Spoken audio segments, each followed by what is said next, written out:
জামালপুরের সীমান্ত এলাকা দিয়ে আবারও একজনকে পুশিনের চেষ্টা করেছে বিএসএফ। এ বিষয়ে আরো খবর জানাতে সরাসরি যুক্ত হচ্ছেন আমাদের সহকর্মী ফজলে এলাহি মাকাম। মাকাম, আমরা জানতে পেরেছি যে জামালপুরের সীমান্ত দিয়ে বিএসএফ আবারও একজনকে পুশিনের চেষ্টা করেছে।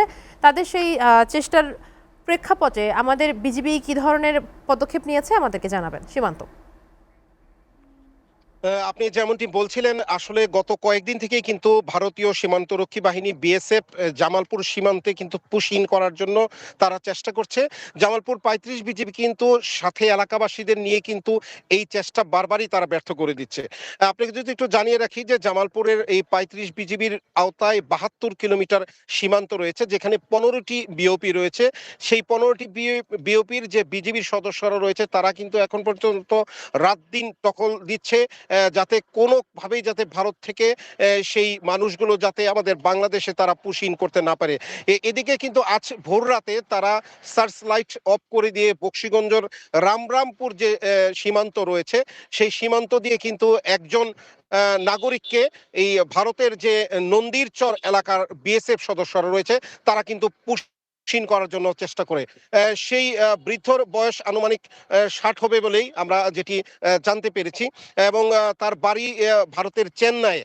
শুধুমাত্র উনি মুসলিম হওয়ার কারণেই কিন্তু মূলত এই ব্যক্তিকে এই কাঁটাতারের বেড়া পেরিয়ে কিন্তু তাকে বাংলাদেশে পুশ ইন করার চেষ্টা করে, এবং সাথে সাথেই বিএসএফ ৩৫ বিজিবির যে যারা সদস্য রয়েছে তারা এবং এলাকাবাসী সকলেই সোচ্চার হয়ে কিন্তু তাকে সেখানে আবার ফেরত দিতে চেষ্টা করে। এ নিয়ে কিন্তু গত মঙ্গলবারও ৯ জুন দেওয়ানগঞ্জের যে বগারচর এলাকা রয়েছে সেখানেও কিন্তু বিএসএফ ১৮ জনকে জামালপুরে পুশ ইন করার চেষ্টা করে। সেখানেও কিন্তু ৩৫ বিজিবির যে সদস্যরা রয়েছে তারা কিন্তু সেটাকে আবারও প্রতিহত করে, এবং আশপাশের যে জনগণ তারাও কিন্তু লাঠিসোঁটা নিয়ে তারা একত্রিত হয়ে যে এই যে বিজিবির বিএসএফ যে তারা যে পুশ ইন করার চেষ্টা করে সেটা কিন্তু আসলে প্রতিহত করার চেষ্টা করে। তবে এই ব্যক্তি আজকে যে পুশ ইন করেছে সেটা ৩৫ বিজিবি ও নন্দীরচর বিএসএফ এর যে পরিদর্শক রয়েছে তাদের মধ্যে কিন্তু একটি পতাকা বৈঠক অনুষ্ঠিত হয়, কিন্তু সকাল 10:30টার দিকে এই পতাকা বৈঠকে আসলে কোনো ধরনের সুরাহা যখন না হয় তখন ওই ব্যক্তিকে ফেলে রেখেই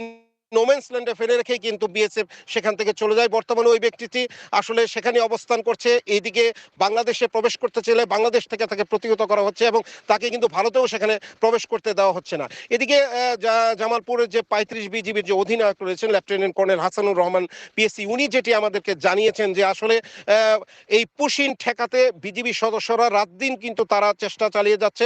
সেই সাথে এলাকাবাসীর সহায়তায় তারা কিন্তু এই পুশ ইন থেকে ঠেকাতে কিন্তু নানা ধরনের পদক্ষেপ নিচ্ছে। সেইটাতে সীমান্ত রক্ষায় যাতে চোরাচালান বা পুশিন এই ধরনের কোনো কাজ না হয় সেজন্য কিন্তু ৩৫ বিজিবির সদস্যরা সদা তৎপর রয়েছে, এবং সাথে যে এলাকাবাসী এবং ১৫টি বিওপির আশপাশে যে বাংলাদেশের যে মানুষজন রয়েছে তারাও কিন্তু স্বতঃস্ফূর্তভাবে ভারত থেকে এই পুশিন করা কিন্তু কঠোরভাবে তারা দমন করছে। এবং সেই সাথে আমরা যতটুকু জানতে পেরেছি যে এই পুশিনের ঘটনাকে কেন্দ্র করে কিন্তু সীমান্তে ইতিমধ্যেই উত্তেজনা দেখা দিয়েছে। সর্বোপরি জামালপুরে পুশিনের সর্বশেষ এই তথ্য ছিল আমার কাছে।